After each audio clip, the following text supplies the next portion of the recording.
Jadi berbeda kalau orang mengalami pembekuan darah. Pembekuan darah misalnya seperti ini nih. Ini beku nih, ya. Kita isi air. Nggak secepat itu dia kembali. Lihat, apakah bekuan darahnya hilang? Jadi kalau ada sumbatan, artinya jantung nggak dapat makanan. Akibatnya apa? Orang serangan jantung, sakit dada, dan bisa meninggal.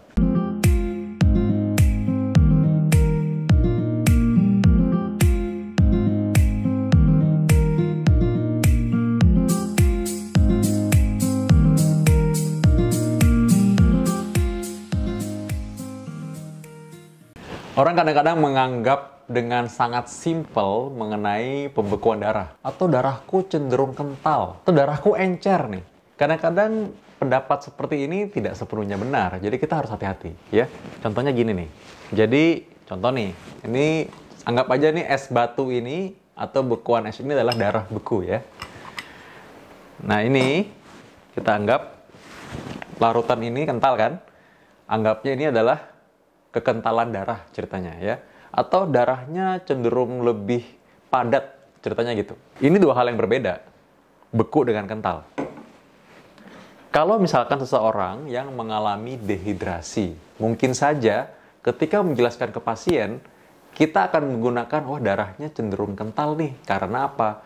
Kurang cairan. Sehingga kalau seseorang minum, gini ya dianggapnya,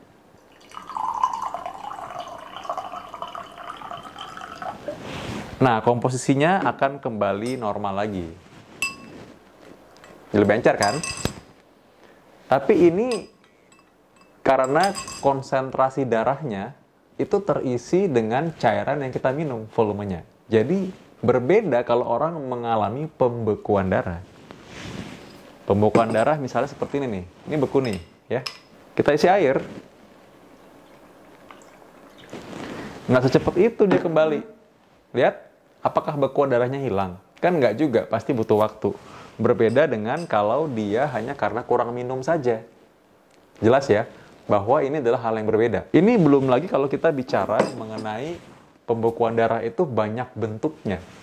Jadi nggak cuma satu, contoh nih. Kalau kita bicara mengenai sumbatan darah, loh apalagi tuh? Itu juga sebenarnya kan ada faktor-faktor pembekuan darah yang bekerja. Pada orang yang mengalami serangan jantung, sebenarnya terjadi sumbatan di pembuluh darah yang memberikan aliran ke pembuluh darah jantung koroner. Atau pembuluh koroner ini adalah yang memberi makan jantung. Jadi kalau ada sumbatan, artinya jantung nggak dapat makanan. Akibatnya apa? Orang serangan jantung, sakit dada, dan bisa meninggal. Hal yang lain lagi terjadi misalnya pada orang-orang yang tiduran lama, rebahan lama, atau orang-orang yang sekarang lagi COVID-19. Lalu mereka di diamernya tinggi, meningkat. Itu juga bisa mengalami pembekuan darah. Sehingga apa? Akibatnya pembekuan darah di pembuluh darah vena atau pembuluh darah yang mengalir kembali ke jantung, ini bisa berakibat fatal. Saturasi oksigen turun. Kenapa? Karena pembuluh darah vena ini yang membawa darah kotor yang harusnya ditukar ke paru-paru, tapi karena sumbatan, akhirnya nggak bisa ketukar di paru-paru. Nggak bisa terjadi pertukaran udara yang harusnya ada oksigennya. Darah yang harusnya kaya oksigen harusnya dikirim ke seluruh tubuh. Tapi ini nggak terjadi karena ada sumbatan tersebut. Nah ini namanya penggumpalan darah juga. Tapi sebenarnya mekanismenya berbeda dengan yang tadi kalau orang serangan jantung. Tapi dengan dibuat sederhana, kadang tentu dibilang, oh ya udah ini namanya pembekuan darah, sumbatan darah, kekentalan darah, sehingga perlu minum pengencer darah. Nah, yang berbahaya adalah kalau misalkan pengertian kita itu menjadi ada orang-orang yang mungkin menyamaratakan semuanya. Contoh ya, dok darah saya cenderung kental, jadi saya minum pengencer darah. Tahu dari mana bu? Saya lihat soalnya kemarin waktu diambil darah kok agak susah ya. Dan saya lihat darahnya itu warnanya kecoklatan, agak keruh gitu. Oh, ibu udah pernah lihat darah sebelumnya? Enggak, baru kali itu. Nah, gimana bandinginnya kalau dia bilang kental padahal cuma karena dia lihat doang? Atau ada orang bilang, darah saya kok cenderung encer ya?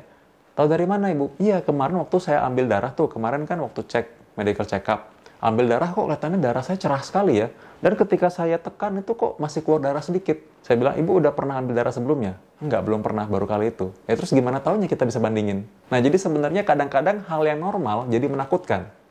Sekarang lagi orang bahas nih mengenai ceritanya, oh katanya ada vaksin kemarin, kalau disuntikin jadi pembekuan darah. Satu, kita nggak tahu apakah benar itu adalah kejadian yang sama yang diakibatkan oleh vaksinnya. Belum tahu.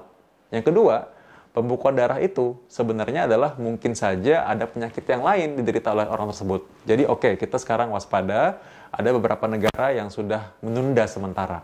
Nah, kita nggak bicara soal itu nih, kita bicara soal pembekuan darah yang ditakuti banyak orang.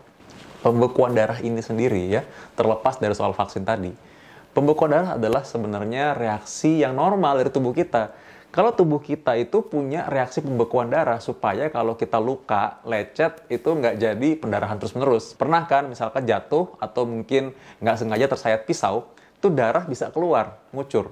Tapi karena ada mekanisme pembekuan darah, maka dia akan terjadi pembekuan darah yang mungkin menutup. Kalau kita lihat luka lecet itu jadi koreng. Itu sebenarnya pembekuan darah tuh yang kecil-kecil. Lalu kita lihat kok jadi warnanya lebih kecoklatan lalu atau seperti gelap warnanya. Nah, itu sebenarnya pembekuan darah supaya tidak terjadi kucuran darah terus-menerus. Itu normal. Nah, menjadi nggak normal kalau itu kejadian karena penyakit. Tadi saya sudah sebutkan kejadian kalau pembekuan darah misalnya pada pasien yang serangan jantung. Memang itu pembekuan darah terjadi karena proses yang lama. Ada plak, ada orang yang punya diabetes, ada orang yang merokok, sehingga akhirnya terjadilah plak yang bisa akhirnya timbul pembekuan darah ketika dia mungkin sedang istirahat atau mungkin sedang olahraga. Itu bisa terjadi kapan saja. Makanya orang-orang yang pernah serangan jantung atau pernah pasang ring itu diberikan obat pengencer darah. Ya, itu berbeda. Jadi karena itu pembekuan darah bisa menjadi sebuah penyakit memang kalau tidak muncul pada saat yang tepat. Itu banyak sebabnya ya. Dan ada juga orang yang pembekuan darahnya malah nggak aktif.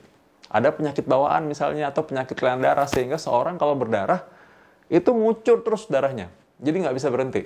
Nah, karena itulah pembekuan darah ini tidak bisa sembarangan. Kita bilang, oh kalau nggak pernah periksa, nggak pernah cek lab, kita nggak bisa tahu sebenarnya. Ada pemeriksaan yang kita bisa lakukan supaya tahu, oh ini pembekuan darah nih.